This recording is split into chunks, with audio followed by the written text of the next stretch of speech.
ఏంటిది అనుకుంటున్నారా? మొసరు వడ. అదే అండి పెరుగు వడ. రెస్టారెంట్ స్టైల్లో ఎలా ప్రిపేర్ చేసేయాలో చూసేయండి.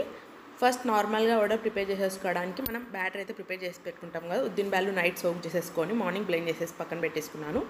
ఇప్పుడు ఒక 1/2 లీటర్ పెరుగు ప్యాకెట్ తీసేసుకొని దాంట్లోనే కొంచెం వాటర్ యాడ్ చేసేసుకొని పెరుగు కూడా రెడీ చేసి పెట్టేసుకున్నాను. ఇప్పుడు ఒక బౌల్ తీసేసుకొని ఆయిల్ యాడ్ చేసేసుకొని ఆవాలు, జీలకర్ర, ఉద్దిన బ్యాళ్ళు, శనగ బ్యాళ్ళు, ఆనియన్, పచ్చిమిర్చి, కొంచెం అల్లం, కరివేపాకు అండ్ ఎండుమిర్చి, కొంచెం పసుపు యాడ్ చేసేసుకొని స్టఫ్ అయితే రెడీ చేసేసుకుంటున్నాను పెరుగులోకి.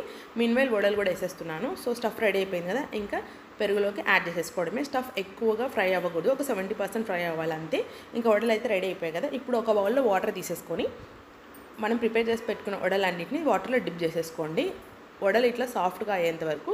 ఇంకా ఇప్పుడు ముందుగా ప్రిపేర్ చేసి పెట్టుకున్న పెరుగులోకి వడలు కూడా యాడ్ చేసేసుకొని సన్నగా తురిమి పెట్టుకున్న క్యారెట్ యాడ్ చేసేసుకొని టేస్ట్ చేయండి. టేస్ట్ అయితే సూపర్ ఉంటుంది. అండ్ ఫైనల్గా కొంచెం బూందీ కూడా యాడ్ చేసేసుకొని టేస్ట్ చేయండి. సో చూసారు కదా, టేస్టీగా సింపుల్గా పెరుగు వడ అయితే రెడీ అయిపోయింది. మీరు కూడా ట్రై చేయండి. Thanks for watching.